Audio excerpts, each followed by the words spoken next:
Hello, good morning, everyone, and a warm welcome to this morning's Young BIC session. Does the model UN fare better than the real United Nations? On the 75th anniversary of the United Nations, we thought of examining the relevance of the UN through its most relatable avatar, the model United Nations. We have with us MUN veterans, or as our director Ravi Chandra likes to call them, the monsters, with us. They are Deepti Ramesh, Rashid Navlakhi, Nikhil Ravichandar, and Anshuk Megharik to share some choice tidbits, their storied experiences, and what the model United Nations really means to them. The full bios of the speakers will appear in the chat box on the bottom of your screen. The second half of the session will be open for questions, so please post them. You can begin posting your questions right away if you wish in the Q&A box, which is also at the bottom of your screen. Do follow us on our social media handles on Facebook, Twitter, and Instagram, and don't forget to sign up for our mailing list on our website. And with that, I hand it over to Rashid. Rashid, take it away. Thank you so much, Lekha. And firstly, thank you so much to BIC for putting this together and giving us Munsters an opportunity to reminisce about our time at the Model UN. We're very excited to be here today. It's also been a wonderful excuse for us to do a little bit of a reunion. So thank you so much for the opportunity. As Lekha pointed out, we've got three fantastic panelists plus me on today. And so we'll be taking you through a little bit of our experiences with MUN, talking perhaps a little bit about whether the model UN does indeed fare better than the real UN.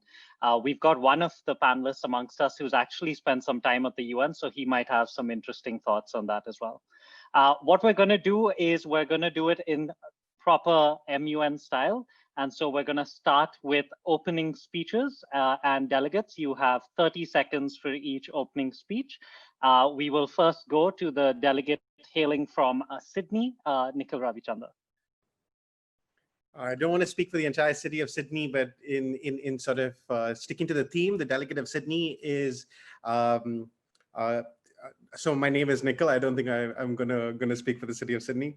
My name is Nikhil, and I am a behavioral scientist here at the Commonwealth Bank of Australia.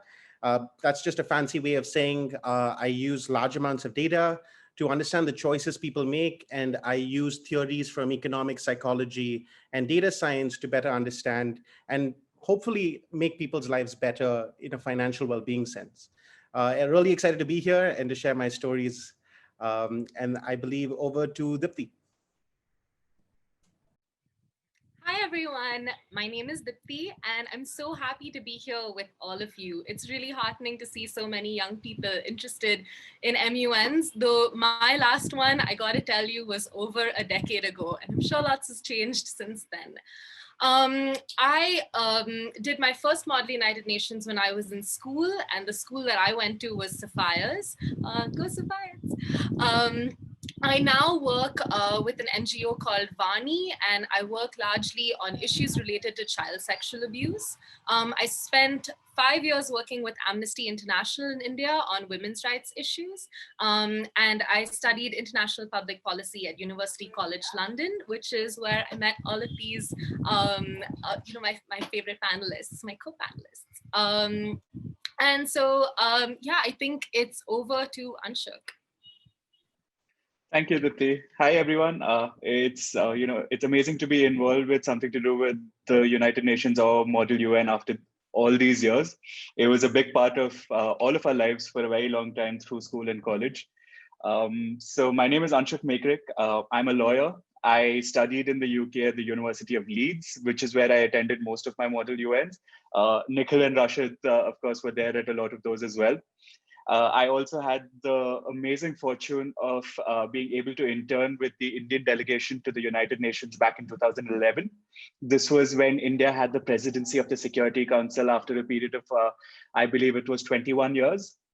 It was 1991 when they last had it, and then in 2011. And I was a part of a lot of the meetings that revolved around the start of the Syrian civil war.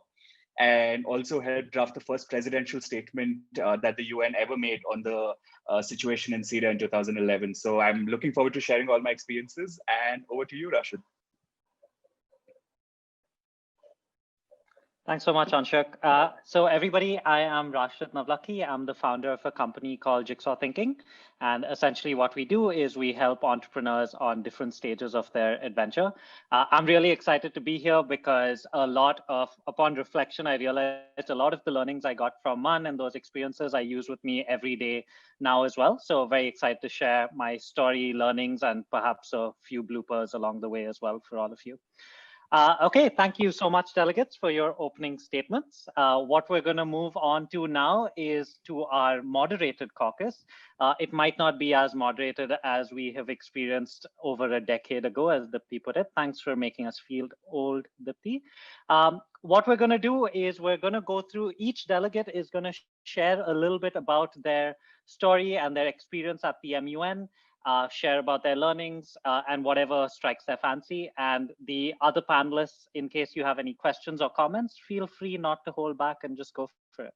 And as we said at the start, as Lekha introduced, if anybody has any questions that crop up as the delegates are speaking and taking you through their journeys, then feel free to use the Q&A and actually put those questions in, because we will make sure that we address them in the second half of today's session. So Nikhil, over to you. Get us started. Awesome. Thank you, Rashid. And excited to be chatting here. So I've been told that the age group of participants who are possibly listening are all the way from 10 to 60 plus. That is a hard age group to talk to. So I'm going to do my very best.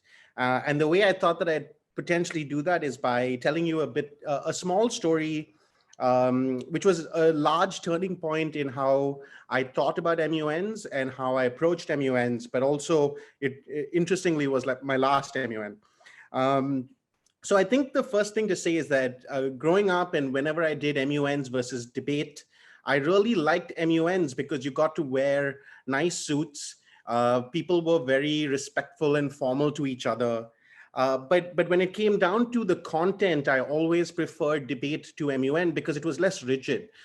In a debate, you're able to actually, you might be given a for or against stance, but then outside of that, you have to craft your own arguments that support your position. While in an MUN, I always felt it was a lot more rigid and tied to the country that you got, tied to the committee that you got. And there was a lot of etiquette that's sort of involved in the United Nations, as we started off speaking with, and I quickly ditched, which is this idea of like, you cannot use the word I, or you're not meant to use the word I in an MUN. However, there was a point that was a turning point for me in how I thought a little bit about MUNs. And I'm going to share my screen here, which is just a small story of my last MUN. All right. So my thesis for today is going to be that, model United Nations are simply a reflection of the actual United Nations. And it's an interactive and fun way to learn both about history and geopolitics. Okay, so the little game we're going to play. So those of you who know me well, this will be difficult. And for those of you who don't know me well, maybe a little bit easier. But the gentleman that you see on the the rightmost on the left-hand side of the photo in the United States, you have to believe that he is the person on the right, which is a much younger version of myself in 2011. And so the gentleman on the left representing the United States in exactly 58 years ago, which was actually kind of scary because this session was on October 25th, 1962, is arguably one of the most important and influential United Nations Security Council sessions ever run. That gentleman there is Adlai Stevenson. He's representing the United States after John F. Kennedy, the day before, has just released missile images of Cuban fortresses building missiles secretly taken by a spy plane from the then USSR at the peak of the Cold War, at a point in time where the location of this armed base was such that from there, a missile strike could be um, possible within the range of attack of Washington, D.C. So a very aggressive action has just taken place between two nuclear powers that have very tense relationships at the peak of the Cold War. And this is the very next day, an emergency session was held in the United Nations with Adlai Stevenson presenting this evidence to the world body. So that's like a riveting context. We're going to pause there, and then we're going to go to the right, which is much less riveting.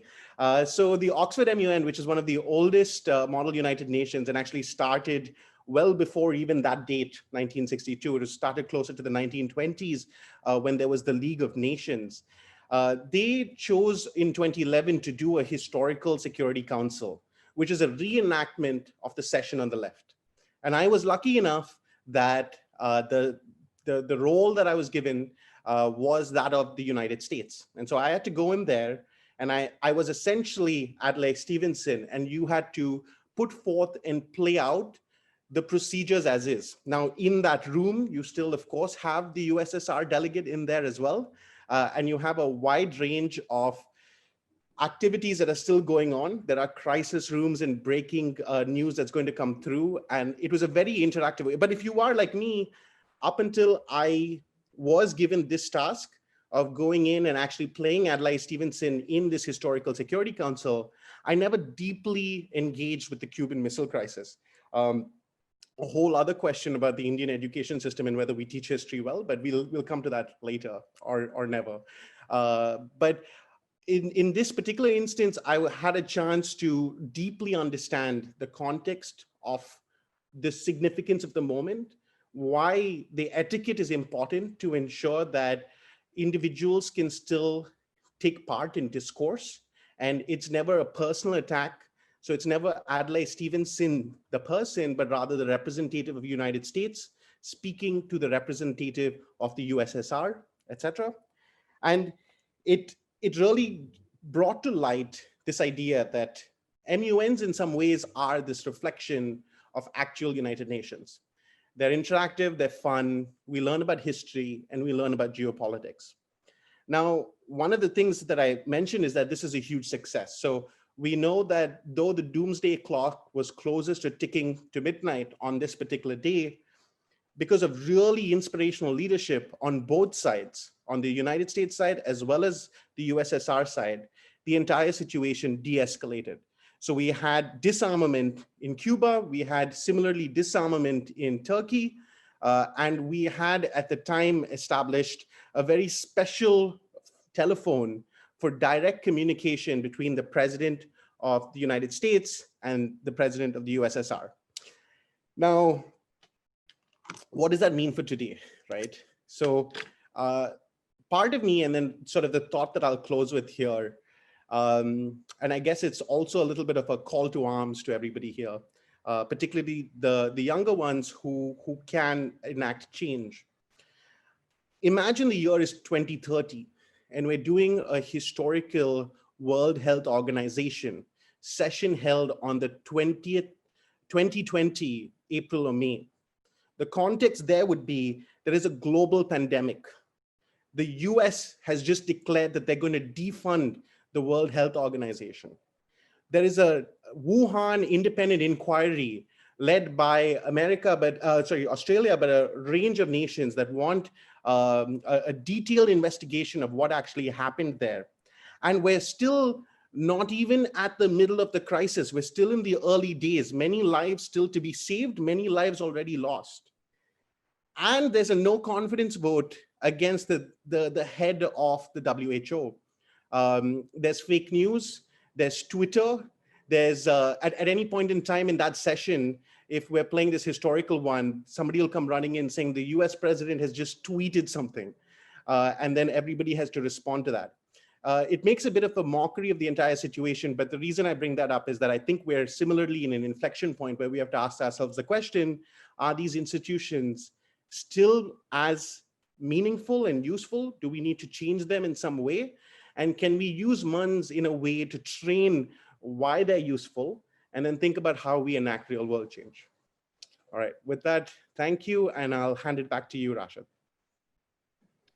Thank you so much, Nikhil. That was extremely insightful.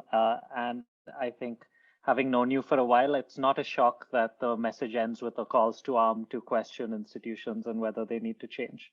I think that was your calling card when we were at MUNs as well, where every now and then people would be debating the topic at hand and you'd be debating whether that was the topic that needed to be debated in the first place. So thanks for calling that back a little bit. And I think we found that pretty insightful. I did have one follow-up question for you before we start with the P session, which is, when did you feel closest in your MUN career? When did you feel closest to the gentleman on the right, as you pointed out, who was sitting the United States? Do you remember any specifically pressured moment? So actually, I would say it was in that council itself, because in that moment, we had not yet worked out the disarmament. So we know how history played out, but the rules of the game were you play Adlai Stevenson. And there's a competitive nature of the MUN where you want to fight and win the best possible position for your country in that moment. So you kind of want disarmament of Cuba, and you don't want disarmament, for example, in Turkey. So you don't want to give anything away. And if you feel like, and USSR equal, in the same way, the delegate of USSR was doing the same and was very competitive as well. And it was a very tense and interesting moment to play out, because we know what history is. So it was a unique MUN. And I was trying to notch myself slightly higher. And then, in the spirit of compromise, thankfully, I sort of saw reality, maybe much like Adelaide did as well, I would imagine. So I would also say that if anybody wants to learn more about the Cuban Missile Crisis, there's a wonderful film called 13 Days, because all of this really played out in 13 days. It's worth a watch. Awesome. Thank you so much. Okay, after that insightful discussion and presentation, we'll move over to Deepti. Deepti, take it away. Thanks, Rashid. Thanks, Nikhil. Yeah, that's going to be a hard one to follow. So unlike Nikhil, I did not actually do as much homework as a munner. And so my MUN experience was a little bit different. And I think for me, some of the most important things and the lessons that I took away from the experience were really, they had a huge impact on how I live my life, and how I've grown in my career, and also the people that I've surrounded myself with. Some of my best friends, both from school as well as now, as someone who's working, are all actually ex-munners, even though we didn't know each other at the time. And so there's a certain kind of culture that is inbuilt to people when you go through the rigorous process of attending a Model United Nations, even if it's just one. And I'm going to try and share with you this little presentation that I put together that might help paint that context for you. So when I talk about why I think Model United Nations is a little bit better for those of us who are not necessarily involved in government, or those of us that are so young that, being involved in policy isn't really, on the top of our minds when we're browsing on Instagram or on TikTok. We're not really thinking about, hey, what's going on at the United Nations today? And so I think with Model United Nations, one of the things that brings it all closer to you is the sense of community. And what I love about MUNs is how inclusive they can be and how accessible they make thinking about the world's biggest problems to some of us that are a little bit too young to maybe take on such a daunting challenge. And so the best part about an MUN, or if you're thinking about attending your first one, or even if you're 60 and you're like, hey, how do I get in on this? Think about what kind of community you can build for yourself and how you can have those kinds of interesting and difficult conversations with each other. It's also really nice because you're assigned a country, and it may not necessarily be a country whose policies you agree with, but you're required to defend those policies. You're required to stand up for them. And even though you personally don't agree, Nikhil was talking about how you can't use any personal pronouns at a model United Nations. And the reason for this is because you don't represent yourself. You don't represent your personal politics. You don't represent your personal point of view. And I think as a young person, or even young at heart, it's such a great practice to take yourself in the way that you're thinking outside of yourself and outside of your echo chamber, and instead think about something from a different perspective, whether it's another country or it's even just the community that's around you. Try and put yourself in someone else's shoes, and forcing yourself to defend their stance is a really great life practice. It really helps, whether you're in school and you have to write an essay about something you don't like, or whether you have to make up an excuse for your teacher about why you didn't do your homework. Think about it from your teacher's perspective. What would they be thinking, and how can you argue your case better? It's a really great life skill, and I think it's one of the most wonderful things that a model United Nations can give us. The second thing that I think is important is exposure to the world's issues. Nikhil was talking about the COVID crisis that we have going on, and I'm going to bring up the environmental crisis that we have going on as well. There's so much in the world for us to be doing today that even if you're very young, just starting elementary school, just starting middle school, every voice counts, and you're never too young to start reading about issues, learning about things, and a model United Nations is an excellent way to take your first step, whether it's in activism or it's local policy making.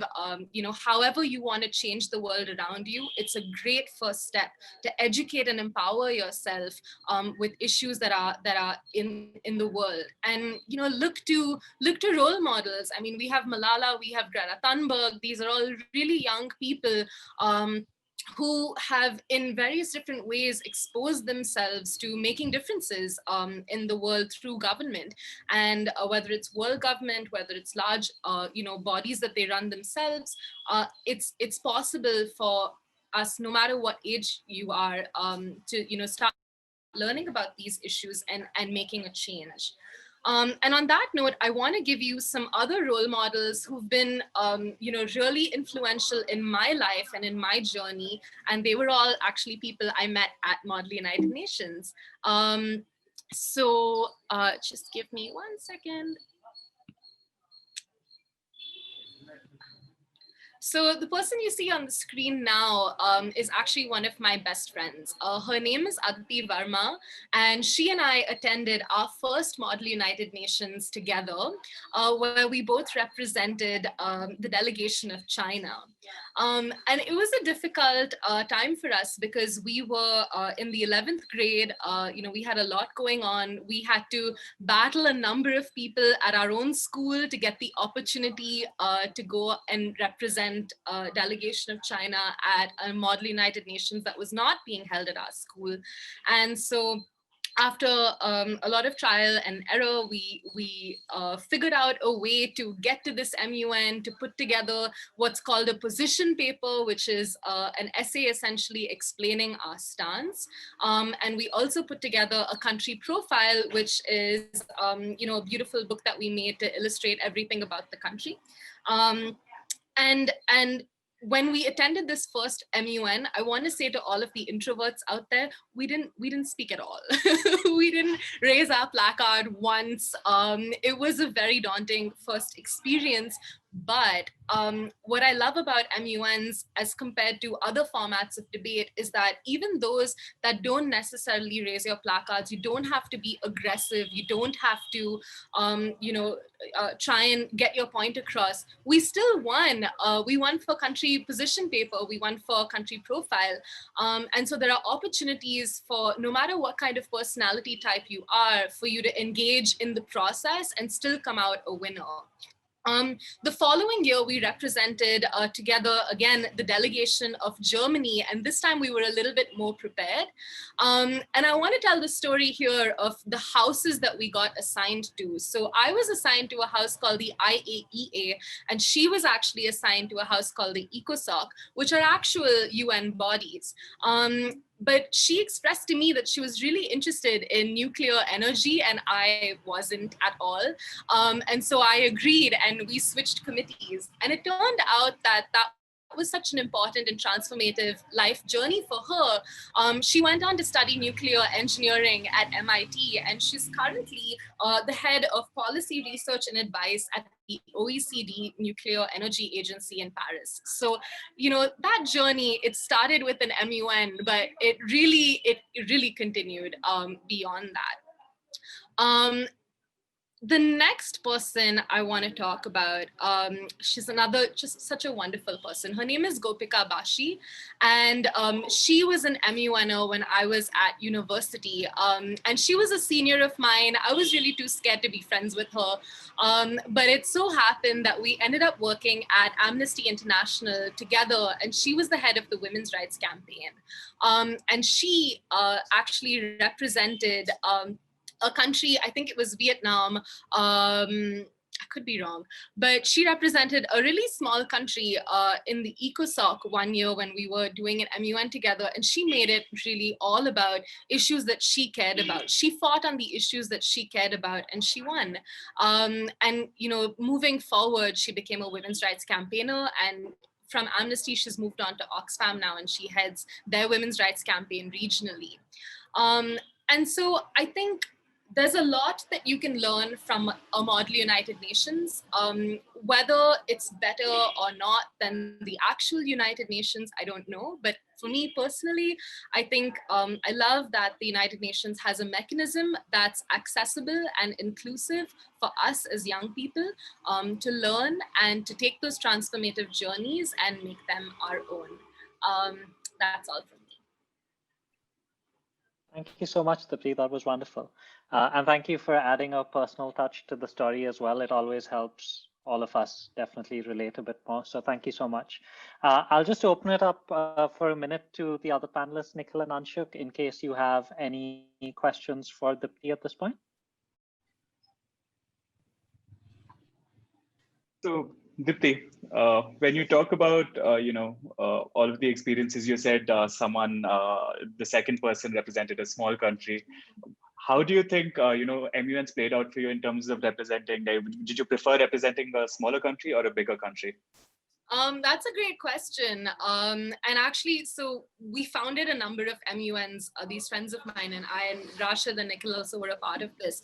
And we would always tell delegates that it doesn't matter what country you get, it's the delegate that makes the country and not the country that makes the delegate.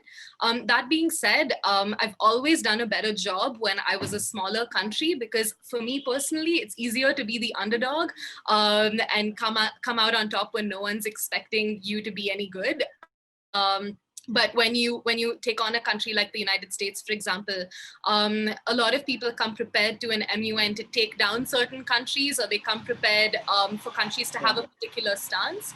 And so that's a little bit more difficult, and it requires a little bit more preparation, because you'll need to be able to engage on those issues and be able to find a common ground for collaboration, especially if you want to be able to sponsor or pass resolutions. So for me personally, I prefer, my favorite country was Barbados, and really when I got assigned it, all I knew was that Rihanna was from there. So it was a lot of learning. It was so fun. And it was a great way to win an MUN. Awesome. Thank you. I love the way you snuck in that you won that one as well. So a true manner. Well done. Okay, at this point, before we move on to Anshuk, just really quick announcement for everybody participating. Just as a reminder, or in case you weren't here at the start, what we're going to do is we're going to spend perhaps 10 more minutes with Anshuk and myself taking you through our fascinating journeys, where I'm sure you'll learn tons. And then after that, we're going to open it up for discussion and questions where you, the participants, can get involved. And so to do that, just use the Q&A tool on Zoom and actually put in your questions. And don't worry if they're not 100% related to what we are saying at this point in time. We're here to open up the conversation and talk about a diverse range of issues, or any fun bits that you need to talk about as well. So don't worry about it, and just put in whatever questions you fancy, and we'll take them on in 10 minutes time. But for now, over to Anshuk. Thank you, Rashid, and thank you to Deepti and Nikhil for sharing the experiences as well. While everyone's, I think, talked about Model UN, I'll spend some time talking about my real life experience at the real UN. So I shall share my screen as well. So in 2011, I was lucky enough to win the opportunity to actually intern with the delegation of India to the UN. Like I said, India had the presidency of the Security Council at the time, and which is why they needed some extra hands on deck, and internships were called for. And I made it over to New York in the summer, blazing hot. It was ridiculously hot, but it was probably the most amazing experience I had in my life. August generally for the United Nations, it's a holiday period. So the ambassadors of each country to the UN are actually called the permanent representative of XYZ to the United Nations. And the embassy or the consulate, as some people might think it's called, is actually called the permanent mission of a country to the United Nations. So I interned with the permanent mission of India to the UN. All permanent missions have separate offices outside of the UN premises, all over New York, generally within a walking range, and that's where all of the diplomats are based. How it works is that every day you have sessions from about 10 to 12, and then from 3 to 6 or 3 to 5, if I remember right. And there's an agenda that's emailed out to all of the permanent missions beforehand. They choose which delegate goes to which particular discussion, and you will also have a lot of discussions where not many countries are attending. So I'm just trying to go to the next photo. So if you see over here, this was a session at the General Assembly. But then when you actually, when you actually look at the background, you won't see too many people sitting around. Even for India, while there's a space for like 6 or 8 people to sit, there's generally only 1 or 2 people sitting. And towards the back, you can see there are not many people. So this might have been one of the most boring sessions, but of course, for me being there as starry-eyed 21-year-old, it was amazing. Apart from this, I'm going to talk about the Syrian crisis, which really kicked off in the summer of 2011. And what happens is in August, most of the diplomats go back home, and the PRs, the permanent representative, which is the head of the mission, generally take the whole month off. And this is how diplomatic services around the world generally work. Because in September, you have the General Assembly where heads of state from around the world come. So it's also a question of the PR going back to his home country, his or her home country, and planning for the upcoming General Assembly session. So it's a quiet period around the UN, but of course, being the president of the Security Council for that 1 month, we wanted to make the most of it. And in a sense, when the Syrian crisis started kicking off, we had a lot of problem because not enough people had enough inputs to give. And most of our sessions were held behind closed doors, only the 15 members of the Security Council. I was a part of those sessions because the mission had given us badges that said translators, and that gave us all access to all the meetings.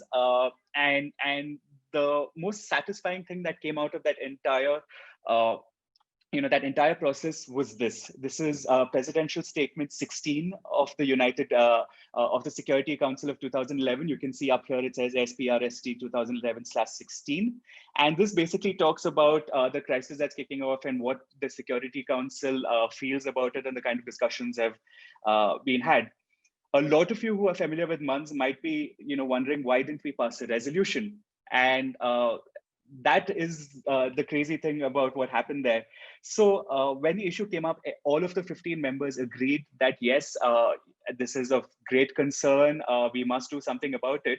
But Russia did not want to pass a resolution. They were ready, and they made it very clear that they would veto any resolution against Syria or the Assad regime being passed. And we've seen later over the years how Russia became a key ally for the Assad regime and how they've supported, the other side throughout the Syrian civil war. So my PR, the PR of India, who's actually now a union minister, he's a union civil aviation minister, Mr. Hardeep Singh Puri. He, it was the first time India had taken on the presidency in so many years. So he really wanted to make sure something was done. So he asked a bunch of us, I was in law school at the time, he asked a bunch of us to kind of sit down and spend the night figuring out a way where the Security Council could actually express its concern without, Russia being without Russia having to veto it. So someone came up with the idea of issuing a presidential statement. Sounded great, but the only drawback is that, and Russia agreed to it as well, China agreed to it as well. But the only problem with the presidential statement is that all 15 countries, member countries of the Security Council at the time, have to agree upon it. There came a second challenge. Lebanon did not want to, give its assent to a presidential statement, and without any unanimous consent from everyone, this could not be passed. So we sat there, in the library at night. There's a library within the UN premises. It's called the Dag Hammarskjöld Resource Center. Another intern and we sat there through the night, and about 3 in the morning, we found our way back to one of the presidential statements sometime in the 60s. And if I remember right, this had something to do, or it might have been, I apologize, it was to do with the Iran-Iraq war in the 80s. And what had happened was China was the president of the Security Council at the time, and they wanted to finalize a presidential statement. But a lot of countries didn't want to give their assent to it. So what they asked one of the countries to do was abstain from the statement and not offer any opinions on it. And once they abstained, you could say that they had unanimous consent and a PRST was passed. So early next morning, we took this to Mr. Puri, the ambassador, the permanent representative. His eyes lit up. We came up with this text, before 10 a.m. And next thing we know, we were in this chamber. There's Mr. Ban Ki-moon. There's Mr. Hardeep Singh Puri. You can see India president. And there's me just sitting somewhere in the back. And if you saw Nikhil's photo from earlier, this is actually the same chamber where, the Cuban Missile Crisis was being discussed. So this is probably, and this photo is something I later got from the UN website. So this is something that makes me very proud. It was one of the craziest experiences I had in my life. And, to cut a long story short, and I'm cognizant that we're running out of time, let me tell you that whatever you see in MUNs, the fights, all of the angry stuff that happens in the real UN too. Especially behind closed doors in the Security Council, it's no holds barred. The Russian ambassador, I believe his name was Mr. Vitaly Churkov. He minced no words with the Americans. He minced no words with the British, and it's just hilarious to watch. And one of the other things that you keep coming across MUN is photos of people sleeping. You can imagine this is in the main Security Council chamber. If you actually look at all of the people there, you have someone yawning away, even in the real chamber. So to really cut it short, everything that you can think of, ultimately it's a question of individuals who are representing countries. And like Deepti said, that even in a model UN, your personal views maybe have to be set aside, and you have to follow the policy of the country you're assigned to. Now think of Mr. Donald Trump's diplomats at the UN right now. I'm sure there's some of them who don't agree with this position, but unfortunately that is the American position and they fight for it. So a lot of parallels can be drawn into between model UNs and the real UN. And I think if anyone's actually looking to join the foreign services, become a diplomat in the future, definitely a model UN is a great place to get some experience and kind of understand how diplomacy works. So that's it from me. I'm happy to take questions from everyone. Thanks so much, Anshul. That was fantastic. It's nice to know that on this panel discussion, we also got a little bit of a glimpse of the real UN, because it's hard to make a comparison if we were just here praising MUNs the entire time. So thank you so much for that. I'll leave it open to Nikhil or Deepti in case they have any questions. Oh, yes. I'm going to jump in before Deepti can.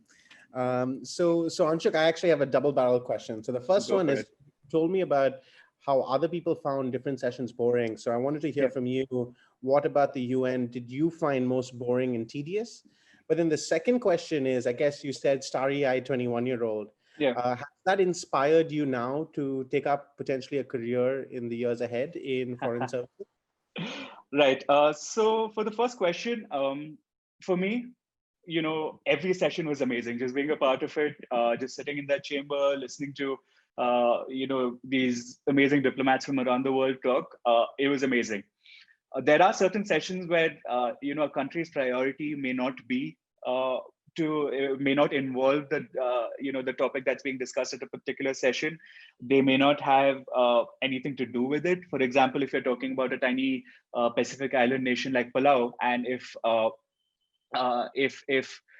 the session is on, say, a civil war that's probably going on in China, they may not have much to say, so they probably will not be there. And the first example I thought of in my head actually was, if the topic of discussion is deforestation in the Amazon, maybe Palau won't be interested, but of course Palau will be very interested because climate change for any Pacific Island nation is something of the gravest concern. So I think really comes down to country priorities, and also not everyone has huge missions in New York. It's a very expensive proposition to maintain a mission there. So a lot of permanent missions tend to be understaffed, and they may not have the resources to have the diplomats attend every session. For example, India was definitely understaffed as well, which is why you have an intern who's still in law school attending some of these sessions on their behalf. So that's one part of it. Now, for your second question, with regards to a career in the foreign services, I thought about it a lot.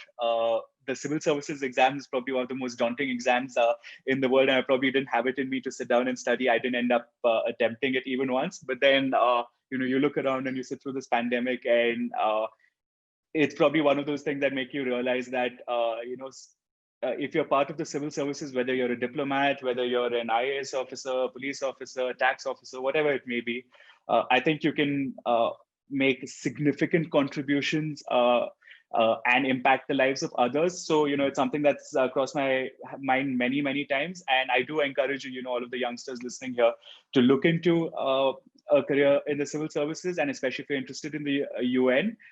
It's one thing to work with the United Nations itself. You're working in the Secretariat, and you're part of the administrative side of it. If you really want the real MUN experience as a life experience, then you have to be a diplomat representing your country. You have to be part of the diplomatic corps of your country. So do keep that in mind. And to all of the youngsters here, I'm sure BIC will be happy to share our contact details. If anyone wants to speak to any of us about something like this, we're more than happy to guide you and give you some direction. Awesome. Thank you so much for that. Fantastic. What I will do now is I will just quickly run through my experience as well, but I'll make sure it's short and snappy because I can see a few amazing questions coming in from everyone, and I want to make sure we have our time to sink our teeth into those, because I already can see a few questions that I'm sure all of the panelists want to dig into, and we'll be fighting for time later. So what I'll do is I'll just quickly run you through my experience, and then we'll go to the questions. Okay. So just as a reintroduction, my name's Rashid. I'm an entrepreneur, and what I do is I guide other entrepreneurs on their journeys, funnily enough. What I will do is just quickly run you through my personal learnings from MUN. So I think there was a lot of action during all of the times when we were at a MUN, and at that time when we're participating in it, it's obviously about how enjoyable it is, how controversial it is, how many friends you can make, how many enemies you can make in the MUN. But upon reflection over the last 10 years, I just sat back and reflected on what it really taught me. And it basically came down to one thing. It taught me that balance is extremely, extremely important. And there were three different bits of balance that I gained from my MUN experience. And I think for anyone who even knows what the UN is about and who has participated in Model UN, you'll experience a few of these yourselves. Number one was the balance between being empathetic, taking perspectives of different people, understanding their needs, their challenges, what their goals are, even though you're not in that country, and balancing that out with staying strong to your core values as a country. And that's extremely important in an MUN. It feels a little bit like a dance where you're balancing out, making sure you understand what their challenges are, because you want to collaborate with them, you want to cooperate with them, but you also know that your country stands for X or for Y, and so you've got to stay strong with that. And that was a really, really important skill that I learned at an MUN, and I apply every day as well, because as an entrepreneur or anybody in any other type of career, you will find at different points in time that you're talking to a lot of people who share their perspectives on what their problems are, what their thoughts are on what direction you should take. but you've also got to find that balance and stay strong to who you are, what your core values are, and every now and then make sure that you're putting that first. And that's something quite important that I learned at a MUN and I apply in everyday life, especially while running my startup. The second bit of balance that I learned about at MUN was that you've got to balance being strategic and using the left side of your brain and being logical and rational and making sure everything makes sense and statements are drafted really well and you understand your position and you know that if X happens, then Y is going to happen. And that's obviously very, very important. But it's of absolutely no use if you don't have a spark of creativity in you to actually make solutions happen. Because without any type of creative ability or creative thinking and collaboration, it's very, very hard to get 190 plus countries to agree on anything. So logic by itself doesn't help you get 100% of the way. It might take you 60, 70%, but it's the last 20, 30% that really makes a difference. And so what I learned from it was that you had to be creative to make sure you got to where you wanted to go. And I think at a MUN, that's more apparent during the time where they come in and, you know, the press runs in and says, oh my God, we have a crisis, and gives you like an announcement of something ridiculous that has happened that might not have happened in the real world. But you've got to be on your toes. You've got to balance out the logical stance your country would take with the creative ability you have to collaborate and bring people together. And so that's an extremely important thing that I learned at MUN and that I apply every day. It's, in fact, when I work with entrepreneurs, it's the thing I talk about potentially the most, making sure that you have that balance right. Because each side of the brain needs to be active at different points in time, but when you put it together, that's where the magic happens. And finally, the final learning for me with MUN is that you've got to be able to balance the long-term objectives that you have that are extremely, extremely serious, right? We're talking about making sure countries don't go underwater. We're talking about making sure that everyone, for example, at this time gets access to a vaccine. We're trying to make sure that the Cuban Missile Crisis doesn't lead to millions of deaths. But you have to balance that with a sense of fun. Because if you don't have fun along the way, then it's going to be a really, really hard journey to move on. And you know, I'll make sure that I keep this image up for a minute or two, just so that you know, the at least three of us as panelists feel the embarrassment we might have felt at a Model UN the first time we joined and didn't quite know what we were talking about. So that's it from me. I think the you know, to summarize, the things that we learned were to balance things out, make sure that balance is a key part of what you take away from your MUNs. You've got to be empathetic.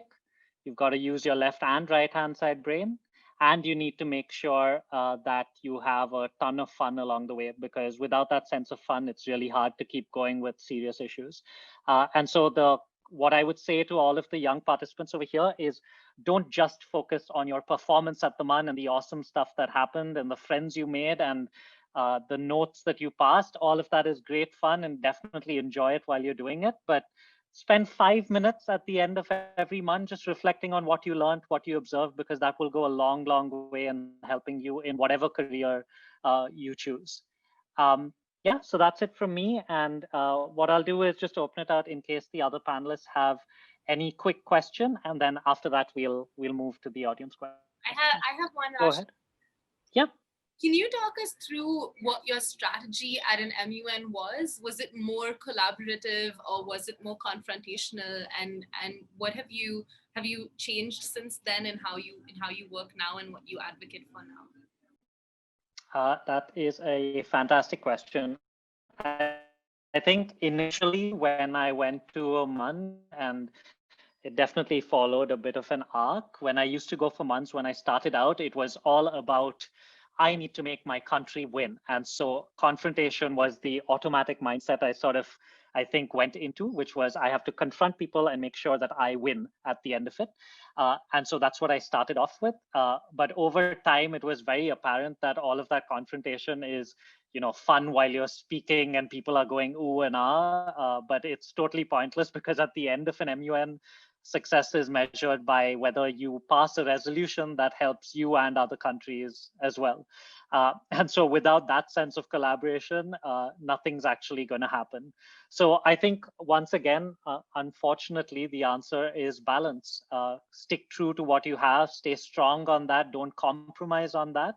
But making sure that you're looking actively to collaborate with people to actually make sure the end outcome is achieved. Because if that isn't achieved, then all of that confrontation is completely pointless. Okay, thank you for that question, Deepti. What we'll do now is we will open it up to questions. And I'm really excited that we had a fair few questions come in. And so I think we have one of the participants who had a question for us, Arnav, with us. Arnav, thanks so much for making it and showing the courage to come up and ask your question. I think, would you like to share what your question is? Yes, Arnav, can you switch on your video and ask your question, please?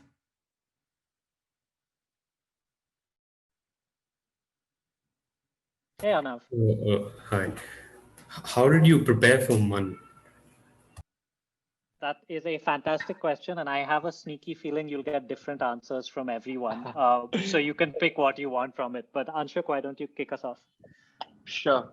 So, Arnav, I think for me, attending Model UNs was always a great experience. But one of the driving factors for me was that was one way to learn a lot about a country. The other way is, of course, to travel to a country and immerse yourself in the culture.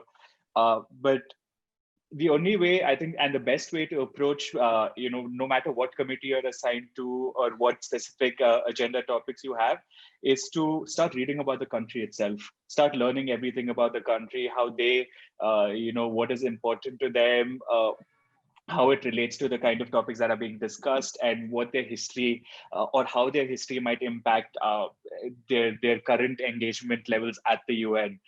So once you really immerse yourself in that, it just becomes really easy to kind of tackle any agenda topic, any specific committee house. It's probably the best way to go about it. And in fact, when I was at Leeds University, one of the big MUNs that we did was an MUN at the actual United Nations that's hosted by a society in the US. And for us, that was, as a society, that was the most prestigious because we had gone up and down the UK attending all sorts of MUNs, Oxford, Cambridge, Edinburgh, London School of Economics. We'd done all of these, but then doing an MUN at the actual UN was something that was very prestigious. So when we were preparing for that, we actually, we were assigned the country of Bulgaria.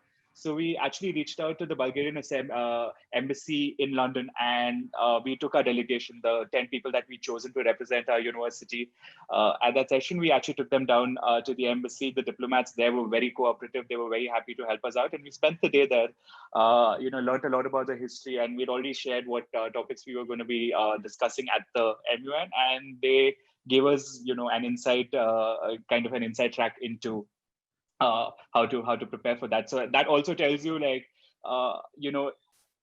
an MUN is a way of really expanding your networks, because now if there's an educational institution reaching out to the embassy of a country, wherever in the world it may be, the chances are very high that they would engage with you and would try to help you out. So that's probably a cheeky way to try to prepare as well. So I'm going to go next because I disagree completely with Anshuk, but like I don't have the same lofty ambitions that Anshuk had of like learning more. I was like, if I want to learn more, I can just study it.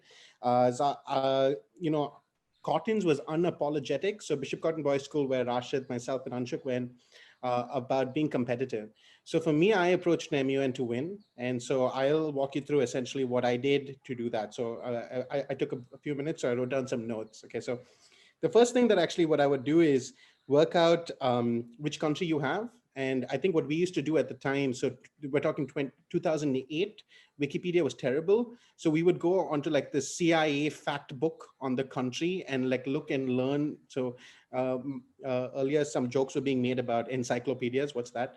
But today I think you can find out a lot about your country. And you first, I think step one is just learn about, as Anshuk said, your country. But the second is then learn about the topic of the council that you're actually going to be in. So usually they'll have 2 or 3 topics.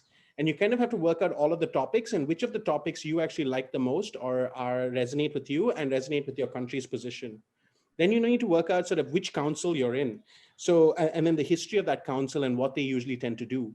So Deepti was talking about the IAEA and the ECOSOC. So the IAEA is all about nuclear power and energy, while the ECOSOC is all about economics and social issues. And so based off of the type of committee, and then of course the Security Council can do anything, and then the General Assembly can do other stuff. So you quickly work out which council you're in. After that, I think what you need to work out is your country's view in the council on the topic. So now you're at a point where you can converge those three triangles together. And then the last thing that I'll sort of say is that, like, you want to premeditate almost where you think the discussion is going to go on the topic, who are going to be the main countries saying what, because because every country is sort of bound to their position. You can actually, envision the couple of days of the conversations going through. And then in doing so, what you can do is you can almost prepare topics and talking points and conversations because you kind of know what they're going to bring up. So you can start working on rebuttals before they even come up. So this is a little bit of song and dance. And then the last thing sort of I'll leave with you is that, like, the biggest challenge in MUN, so when you're practicing for it, is a mindset challenge, because it's very challenging to grab the placard and to raise it. So at Cottons, we used to have like a rule, which is like you almost always keep your placard raised and you choose when to put your placard down. Now that's like really risky because sometimes what happens, and Rashid, this is smiling because, usually he gets called because his placard is raised and he has no idea what to say. And now you have 45 seconds and you have to stand up in front of everybody and you need to talk. And so then it becomes a little bit of improv. But it's a fun learning experience. But then the rule over there is to always be talking. And again, my advice is more of like, if you're preparing for an MUN to try to win based off of these point scoring competitions, then this is probably a route. If you want to do it for knowledge, then I would say listen to Anshul. Okay, Arnav, I warned you, you'll get different perspectives from everyone. But I think Deepti is also, this question is very exciting. Everybody wants to share their ways of preparing for MUN. So Deepti, why don't you share? I'm just cognizant that we have other similar kinds of questions. And so maybe we want to club some of them together or get some in and the answers will be similar. Sure. Why don't we do that? I think Anya is on already. Hi, so I'm Anya, I'm in 11th, and I actually wanted to start munning soon, and I just wanted to know, to like a first-time munner, what would your advice be? Hi, Anya. It's so great that you're, on your way to doing your first MUN. I'm so excited for you to start this process. I think step one is just committing to do it and get assigned your country. Decide what MUN you want to go to and get assigned your country, and it really begins from there. And then echoing what Nikhil just said about preparation, I think he gave you a really systematic method by which to prepare, and that's almost exactly the same kind of thing that we used to do. In addition to that, I'd say, I kind of feel like you need to balance out between what Anshik said, which is learn about your country and try and immerse yourself in its culture, and then also be actually prepared. One of the things that we used to do is we used to read media articles, as much in the press as possible about your country, because that's really where you pick up how your country talks about itself. And that's really what you want to echo. So sometimes if you don't know exactly what your country's stance is on a particular issue, try and pull up some of the media articles that have come up. You'll have a foreign spokesperson, who would have made a comment about it, and try and write those things down. One of the most daunting things that happens at an MUN is you're there, you're all dressed up, everybody's in the committee, you've got your chair, you've taken Nikhil's advice, you've raised your placard, you've been called on, and then now what? And so for me, when I would go into an MUN, I would usually have 2 or 3 things written down in advance. I used to be the kind of person that had a big binder. At MUNs, a few years ago, they wouldn't allow you internet access in your committee. And so you really had to have a number of things printed out, or you really had to know those things before you went into your council. And that's really helpful, because if you have a few things written out for yourself in advance, when you get in and when you get called on, you know exactly what you're going to say. And try as much as possible not to read off of your paper. Try and use it as a cue, but then, move forward. And also bear in mind the way that MUNs are scored. If you're like Nikhil or even Anshuk and Rashid thinking about winning at that very first MUN that you're in, it's a good idea to have some insight into how MUNs are scored. And it's great to get as much speaker time as possible on day one. Try and be a sponsor of a resolution. Have some ideas that many countries are going to agree with. And my strategy was always to be collaborative. So going into an MUN, know who your allies are, who your country's allies are, have a list of those allies. And the moment that the MUN starts, go and meet your allies and also tell them. Sometimes other countries aren't as prepared as you are. So you go and you tell them, you're like, hey, USA, we're allies. So let's be friends and try and work on this resolution together. And it makes it a lot easier for you going forward. But yeah, have some idea of how MUNs are scored so that you can do well and cater to what they're expecting from you. Thank you, Deepti. I'm going to take an opportunity to get super nerdy at this point in time. And I was actually just thinking it through, and to both questions, which is prep, I feel like I brought it down to a mathematical formula a little bit. Okay, so bear with me. Okay, basically, I'm going to send this to all panelists and attendees and take from it what you want. Okay, so there's the formula. Okay, it's K plus S plus M times ammo squared by strength. Okay, so here's how it works. Okay, K is knowledge. Okay, knowledge means the basic building block of anything in an MUN is to have basic knowledge about your country and the topic. That's a given. Without that, nothing's going to happen. The second bit is skill, which is S. And the only skill you need to think about at this point in time is how am I going to take all of the information I know and how am I going to share it in 45-second bursts? Because all of the information you have does not matter if you're not able to communicate it effectively. So the skill is how do I take 5 minutes worth of information and turn it into 45 seconds? The third one is mindset. And the only mindset that matters, and I'm going to once again make fools of ourselves to emphasize this point, the only mindset you need to keep in mind is you have to be okay to make a fool of yourself at an MUN. If you're not willing to risk that and show the courage to do that, then none of the other stuff matters, because you'll have all of the knowledge, you'll have all of the skill, but you won't raise that placard. Okay, so that's K, S, and M. Sorry, go ahead, Anshul. Just to point out, if anyone didn't realize, that's actually Rashid, Nikhil, and myself in that photo. Yeah, we enjoy making fools of ourselves, right? So K is knowledge, S is knowledge of the country and topic, S is skill, turn it into from 5 minutes to 45 seconds. M is mindset. Mindset is make a fool of yourself. Okay. Times ammo. And I know people were talking about research. The way I always thought about a MUN is based on my country and my topic. I am going to have one piece, one document that is going to be the centerpiece of everything I talk about. So I would go and hunt for one document that made the case that I wanted to make. And I would just base my entire experience on that one document. So again, different approaches to it, right? Deepti would come in with all of the facts. I'd come in with one. Neither is right or wrong. It's just what works for you. And that's why I just said that the final piece is your strength, which is how with Google Maps, you set a destination and then it tells you 40 ways to get there. That's what it's like to participate and win in a MUN. There's not only one route to doing it. So all of us, we are sharing our way of doing it because it fit our style of doing it. So don't worry about fitting in with somebody else's way of doing this, because you'll find your own way of doing it. And that's what matters the most, because if you're uncomfortable over 3 days at a MUN, you're not really going to say much or do much. Right. So just keep that in mind. I'm very excited that I managed to get this nerdy with that question, but hopefully it was helpful.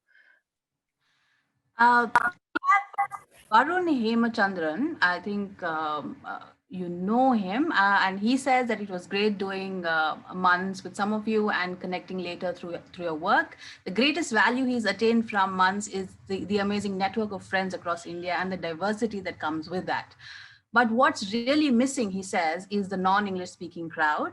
This is a very inaccessible world for most students who only converse in the vernacular. And how do we fix that? Yeah, I think Dipti is eager to take that one. So we Yeah, let her. I am actually. Thank you so much for bringing this up, Varun. I think it's a really important issue. And I think diversity is important, not just in terms of vernacular and regional languages, but also for people with hearing impairment and speech impairment and how can they participate. And, it's a wide spectrum of those that need to be included in this activity that we do. So one way, of course, is to try and make this accessible by creating the materials that are required to allow MUNers in various different kinds of schools across the country to create their own MUNs and then take those forward. And that's actually a project that I spoke about my friend Aditi that we started when we were in high school. So there was a local school in Tumkur, and we went down there and I tried in broken Kannada to teach people, how we do MUNs, and we created resources for them to then be able to do that for themselves. And I believe that MUN still happens. It's sponsored by the Rotary and it still happens. So, I think with young people, taking up this initiative of doing their own MUNs, don't limit yourself to participating in one, but try and always pay it forward and see where else you can support. I'm not in any way saying that doing one MUN at a local government school in Tumkur is enough. There's a lot more that needs to be done, but I'm happy to pass the baton on to someone else who can do more than we did. Yeah, I think that's an excellent point, and I think one of the things in an MUN or in real life is to know what you know and know what you don't know. And I think I'd just put my hands up and say that whenever this point is raised, I find it's an important point, but I've not done enough research about it. But it's nice to see and good to hear that people like Dipti are out there sort of championing this cause and taking things forward. And I think Dipti touched on an extremely important point, which is participating in MUNs is great and definitely do that for the experience, but it does not compare to organizing an MUN. And if you can tie in that organization with actually a social mission, then there's nothing like it because you're paying it forward in so many different ways that it's an extremely powerful tool. So an excellent point, Dipti, and a really good question from Varun. Thank you, Varun. An extension of what Deepti just now said, Usha Kamath has a question about suggestions on activities to conduct in a MUN club of schools. Sure. I'll just open it up to the other panelists in case they would like to tackle that, because when my mic is not muted, I'm very excited to keep talking. So I'll go on mute for a minute. Happy to take that one too, because actually, Usha, that's when we were at Sapphires, we didn't have a Model United Nations of our own. In Bangalore, there was only one at the time, which was being run by VNS. And I think that we really saw that as an opportunity to begin it. And then later, when I went to university, I started one there as well. And I think the most empowering thing is for young students who are participating in MUNs to understand that you can be the one to lead one yourself. You don't need any special permission. There's no special skills that you require to go ahead and start one. So I would really encourage students to go ahead and do it, even if you can just find a small group of friends, make it like an after school activity and do it. In terms of the resources that you might need to begin one is that you might need a booklet, like a delegate handbook that talks about all of the different points of parliamentary procedure that you need to follow at an MUN. And the second resource that you would need is the way that an MUN is scored. You'd also need somebody that has a little bit of experience in chairing or moderating the MUN, and it's ideal to have someone who's at least done one Model United Nations before, because they need to very quickly be able to spot when something is going wrong. You can't have someone who's referring back to the handbook every time that, a person is trying to speak. So it would be good if you could get an experienced chair, or someone to help moderate that discussion. And ideally, don't have, just because you don't have the resources, don't have that person be a teacher. We've had experiences where the chair or the moderator, because of lack of anyone else, is just assigned to a teacher that's available, or a parent. So try and avoid that. It's really important for children to pick up these skills themselves. And a good way to do it, if you don't have anyone with experience, is to watch a lot of videos. There are a number of Model United Nations training videos that are available on YouTube, and Harvard has an MUN that puts out a number of resources that are excellent. So you would be able to definitely find some of that. And of course, failing everything else, please feel free to reach out to me, and I will dig up some of our old handbooks and resources that we put together, and I'd be happy to share. Yeah. If I can just add to that for a couple of minutes as well.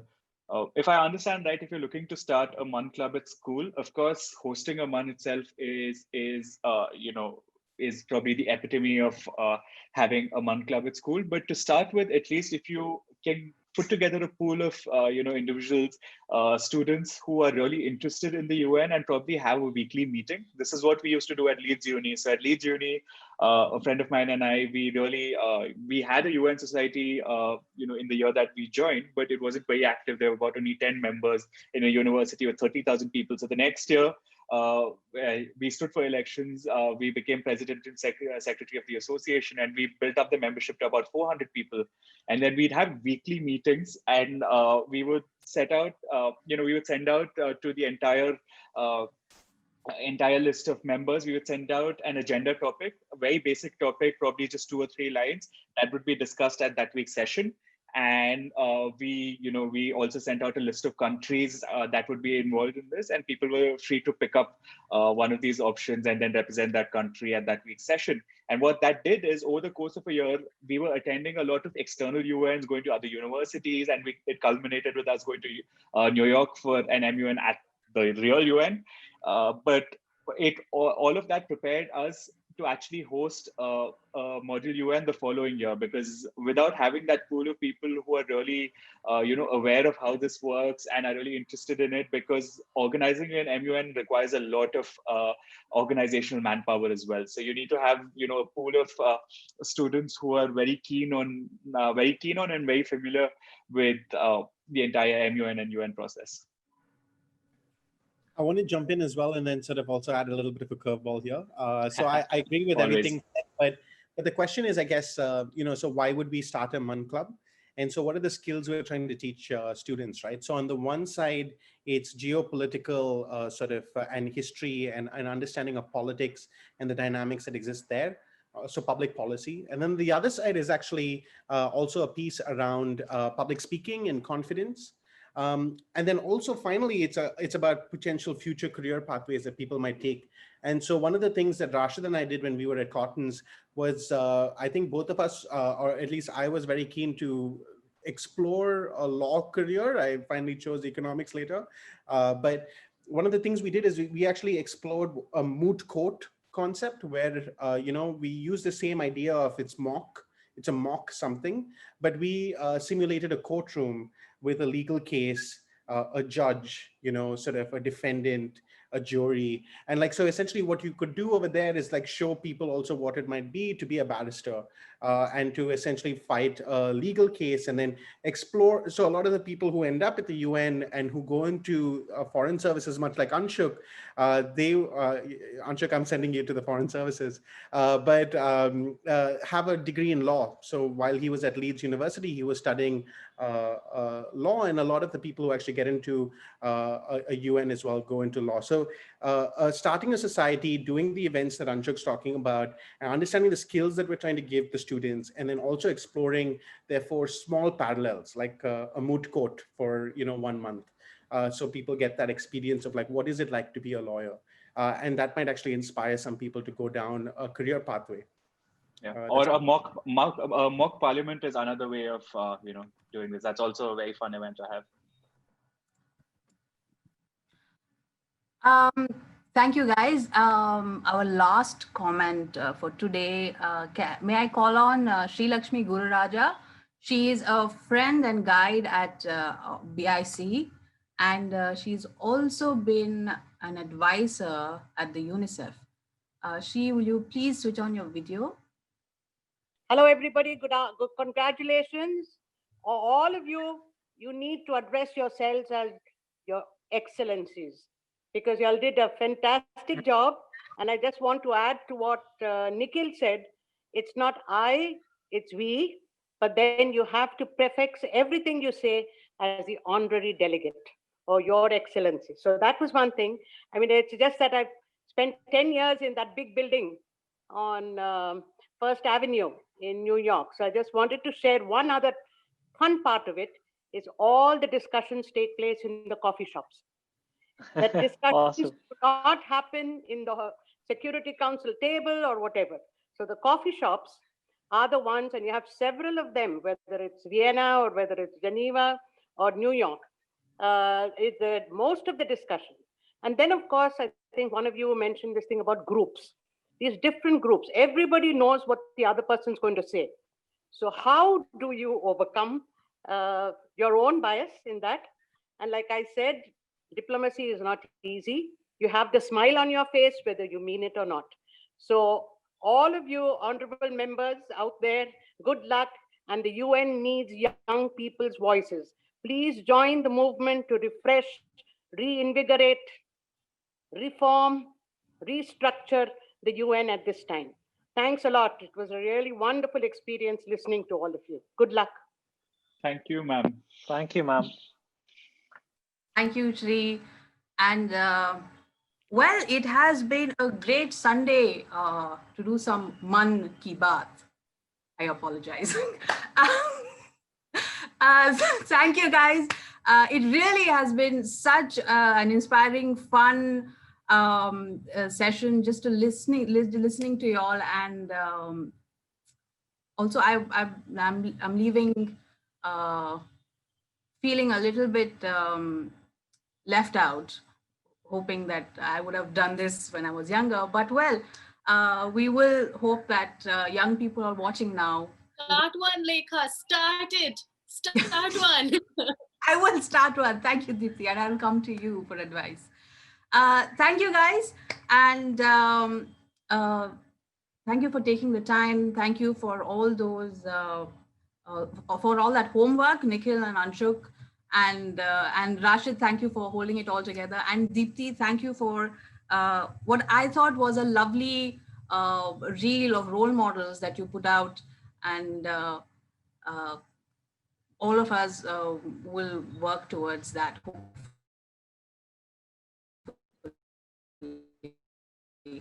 All of the young people. We had a spectrum of ages from 6 to 75 today joining us, and we are so glad that you all made it happen. Thank you, and have a lovely Sunday. Bye-bye. Thank you so much, Lekha and BIC as well for the opportunity. Yeah, thank you to everyone. Take care. Enjoy your Sunday. Thank you. Bye-bye. Bye.